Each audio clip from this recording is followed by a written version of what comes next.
In early 1944, many German fighter pilots still felt confident in the skies over Europe. The Luftwaffe had ruled the air for years, and when they first saw the new American escort fighter, the North American P-51 Mustang, joining the big formations of B-17s and B-24s, some of them laughed. The Mustang looked small and light compared to their sturdy Messerschmitt Bf-109s and powerful Focke-Wulf 190s. It didn't carry heavy cannons, only 6.50 caliber machine guns. To the experienced German aces, it seemed like just another short-range American fighter that would have to turn back long before reaching the deep targets inside Germany.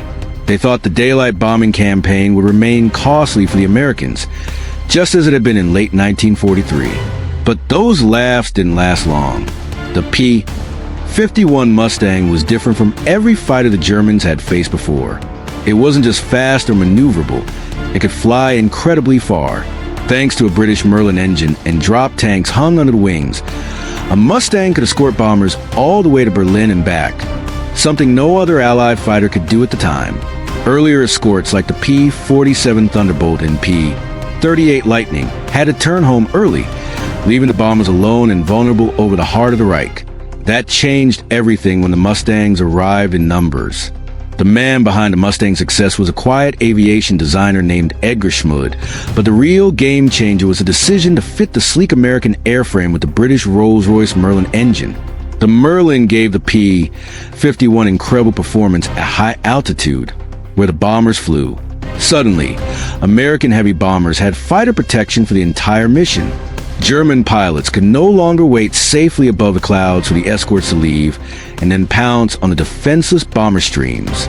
The first big sign of trouble came during the Big Week campaign in February 1944. The U.S. 8th Air Force launched massive attacks on German aircraft factories, trying to draw the Luftwaffe into a decisive battle. Hundreds of P-51s flew alongside the bombers. German fighters rose to meet them, expecting the usual pattern. Instead, they found fast, long-range Mustangs waiting for them at every turn. American pilots, many of them young and eager, used new tactics. They didn't stick tightly to the bombers. Instead, they swept ahead and hunted German fighters before they could even form up for an attack. One famous group was a 357 fighter group, nicknamed the Yachts 4 Boys. Led by pilots like Clarence Bud Anderson and Chuck Yeager, they quickly earned a deadly reputation. On one mission in March 1944, Bud Anderson shot down 3 German fighters in a single day. The Mustangs climbed higher, dived faster, and stayed longer than anything the Germans expected. Luftwaffe pilots began to notice something worrying.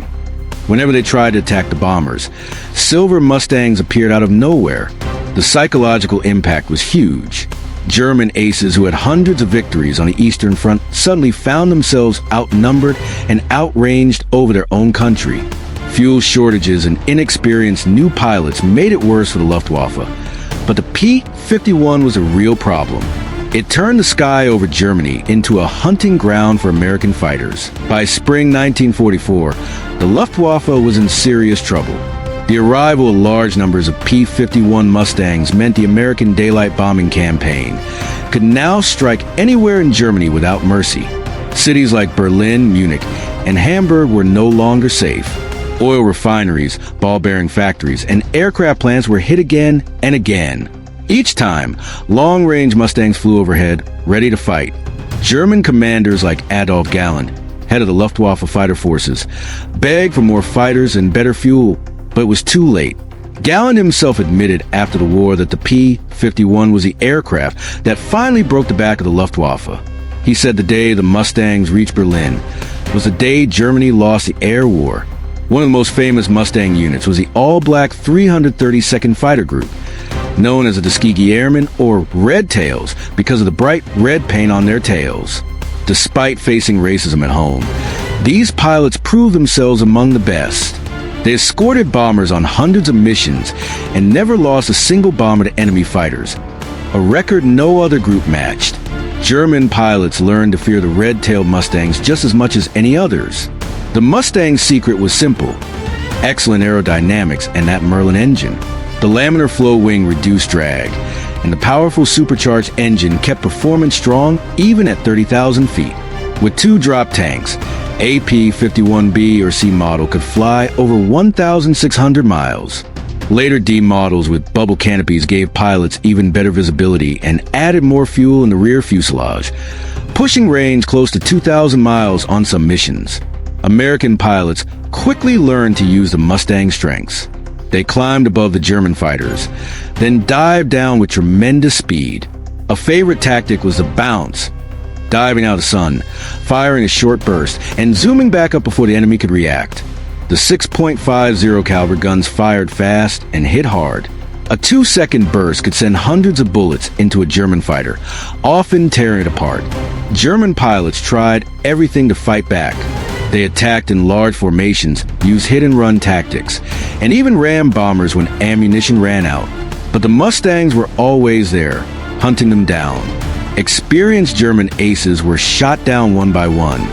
New pilots barely out of training lasted only a few missions. By summer 1944, the Luftwaffe was losing more pilots than it could replace. The effect on the ground was just as bad. With air superiority gone, German factories couldn't produce enough planes or fuel. Trains couldn't move in daylight. Allied bombers destroyed oil plants, cutting German fuel supplies by more than half. Tanks and trucks sat idle for lack of gasoline. Batch 3. One of the turning points came on March 6, 1944, when the 8th Air Force sent its first major raid on Berlin with full Mustang escort. Over 800 bombers flew toward the German capital, protected by hundreds of fighters, including many P-51s. The Luftwaffe threw everything it had into the sky. Nearly 500 fighters rose to defend Berlin. It was one of the biggest air battles of the war. The results were devastating for Germany. American pilots claimed over 80 German fighters shot down, while losing only a handful of their own. The Mustangs roamed freely, chasing German planes across the sky. Some Mustang pilots even strafed airfields on the way home, destroying more planes on the ground. From that day on, the Luftwaffe could no longer protect German cities. Berlin was bombed repeatedly. Civilians in air raid shelters heard the constant drone of American engines overhead. Knowing there was little defense, morale in Germany began to crack. The Mustang wasn't perfect. Early models had problems with drop tanks and guns jamming in cold weather, but those issues were fixed quickly. American industry produced thousands of them, over 15,000 in total. Factories in Inglewood, California, and Dallas, Texas, turn out new Mustangs every day. Spare parts and fuel were plentiful. Pilots received excellent training. All of this gave the Allies an overwhelming advantage. In contrast, the Luftwaffe was running out of everything. Fuel shortages meant pilots got only a few hours of training. Many new German pilots had never fired their guns in practice before facing Mustangs in combat. Experienced instructors were sent to the front and quickly lost.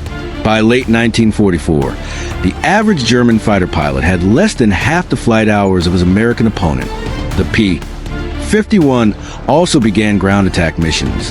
Armed with rockets and bombs, Mustangs hunted trains, trucks, and tanks. They flew low and fast, strafing anything that moved. German soldiers on the Western Front learned to fear the long-nosed American fighter just as much as ground troops feared the P-47 Thunderbolt. Stories of individual pilots became legend. Chuck Yeager, flying AP-51 named Glamorous Glenn, became one of the top aces in Europe. On one mission, he shot down 5 German fighters in a single day. Another pilot, George Preddy, achieved 6 kills in one mission before being tragically lost to friendly fire. The Red Tails of the 332nd continued their perfect escort record.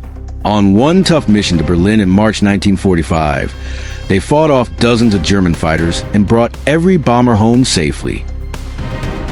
By mid-1944, the Luftwaffe was forced on the defensive everywhere. The invasion of Normandy in June brought even more Mustangs to Europe. The 9th Air Force used P-51s for fighter sweeps and ground support.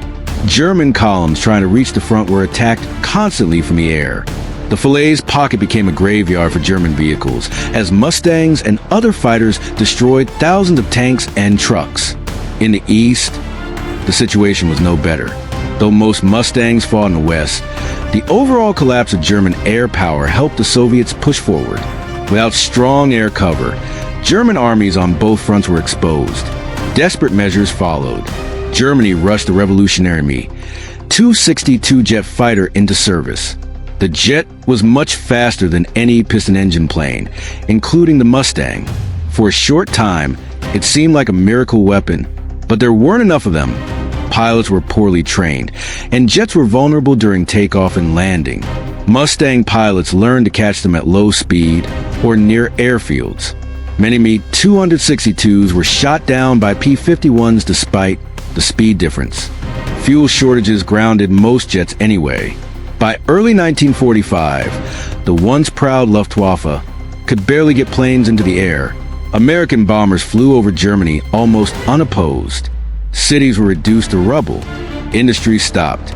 The psychological blow was total. German pilots who once dominated the sky now avoided combat when possible.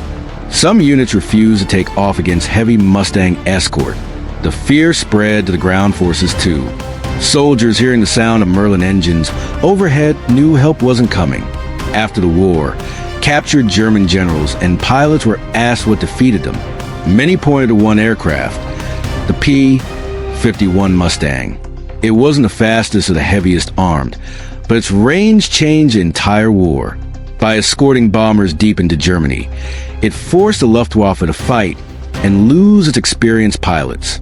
Day after day, the attrition continued until nothing was left.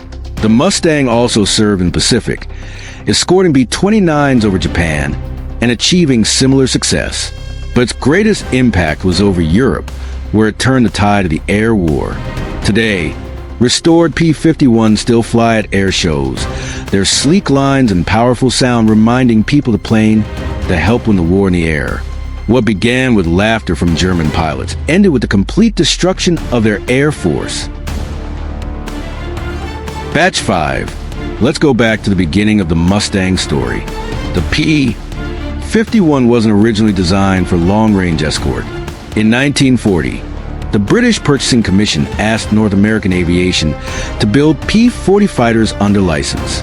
Instead, the company offered to design a brand new fighter from scratch. Remarkably, the prototype flew just 102 days after the contract was signed, one of the fastest developments in aviation history. The early Allison engine models were good at low altitude but lost power higher up. They served well in ground attack and reconnaissance roles, but weren't suitable for a high-altitude bomber escort. Everything changed when someone suggested fitting the British Merlin engine. Tests showed dramatic improvement. The new P-51B was faster, climbed better, and performed brilliantly at altitude. The first Mustangs reached England in late 1943. At first, there were only a few groups. Pilots loved the plane immediately. It was fast, responsive, and had incredible range. One pilot said flying a Mustang felt like wearing a perfectly fitted glove. Early missions were cautious. Pilots learned the plane's strengths and weaknesses. They practiced formation, flying, and gunnery. When the first big raids with full escort began, they were ready. The impact on bomber crews was immediate. Before long-range escorts, bomber missions deep into Germany were terrifying. Crews faced waves of German fighters with little protection. Losses were heavy. Morale suffered. When Mustangs began appearing all the way to the target and back, everything changed. Bomber crews cheered when they saw the silver fighters with the checkerboard noses or red tails. One bomber pilot wrote home, "Today we had little friends all the way to Berlin. Not a single German fighter got through. It was the best sight I've ever seen." The numbers tell the story. In late 1943, the 8th Air Force was losing 50 to 60 bombers on some missions. By mid-1944, with Mustang escort, losses dropped dramatically. The bombing campaign became sustainable. Germany's war industry was systematically destroyed. The Mustang also freed up other fighters. P-47 Thunderbolts could now focus on ground attack without worrying about deep escort duties. The combined pressure was too much for Germany to handle. Individual stories show how the Mustang changed the war. Take Dominic Gentile, one of the top American aces in Europe. Flying a P-51 named Shangri-La, he scored most of his 21 victories against German fighters trying to reach bombers. Gentile developed tactics that became standard: high cover, loose formations, and aggressive hunting. Another hero was John C. Meyer, who ended the war with 24 aerial victories. On one mission, his group encountered over 60 German fighters. The Mustangs dove into the attack and shot down 18 in minutes. Women also played a role. The Women Air Force Service pilots, WASP, ferried brand new P-51s from factories to airfields across the United States, freeing male pilots for combat. Some WASPs even flew combat simulated missions to test the planes. Production was a triumph of American industry. Unlike Germany, which struggled with complex designs and shortages, the U.S. built Mustangs quickly and in huge numbers. Workers, many of them women entering factories for the first time, assembled the planes with pride. Each Mustang represented freedom to them. Maintenance crews in England kept the planes flying through terrible weather. Ground crews worked in freezing mud to patch bullet holes, change engines, and load ammunition. Their skill kept loss rates low. By the end of 1944, the Luftwaffe was a shadow of its former self. Most experienced pilots were gone. New ones barely survived their first missions. German cities burned. The Allied invasion of Europe succeeded in part because the sky belonged to the Allies. When the war ended in May 1945, surviving German pilots spoke with respect about the Mustang. Some even asked to fly captured examples after the war. They understood better than anyone how one aircraft, properly used, could change the course of a war. The P-51 continued flying long after WWII. It served in the Korean War and with many air forces around the world. Today, it remains one of the most beloved warblades, a symbol of American ingenuity and determination. Batch 7. The final months of the war showed just how complete Allied air superiority had become. In January 1945, the Luftwaffe launched Operation Bodenplatte, a desperate surprise attack on Allied airfields in Belgium and Holland. Hundreds of German fighters took off at low level to catch planes on the ground. It was their last major effort. The attack caused damage, but the cost was catastrophic. Over 300 German planes and many experienced pilots were lost, mostly to Allied anti-aircraft fire and quick-reacting P-51 and Spitfire patrols. The Luftwaffe never recovered. From that point on, Allied aircraft flew almost without opposition. Mustangs escorted bombers on missions that finished off German industry. They strafed trains carrying troops and supplies. They hunted the few remaining German jets. They even supported ground forces as they crossed the Rhine and pushed into Germany itself. When American troops reached the concentration camps, many pilots who had flown overhead for months learned the full horror of what their bombing had helped stop. The air war wasn't just about machines. It was about ending a terrible regime. After the war, investigators asked German leaders what they feared most. Hermann Göring, head of the Luftwaffe, famously replied that when he saw Mustangs over Berlin, he knew the war was lost. The P-51 didn't win the war alone. Brave bomber crews, ground forces, naval power, and the massive Soviet effort on the Eastern Front all played crucial roles. But in the battle for sky over Europe, the Mustang was decisive. It proved that range, combined with speed and good tactics, could overcome numerical and technical challenges. It showed the power of cooperation. American airframe, British engine, shared tactics. And it demonstrated what determined pilots flying a well-designed aircraft could achieve. Today, when people see a P-51 at an air show, roaring past with that beautiful Merlin sound, they remember the young men who flew it into history.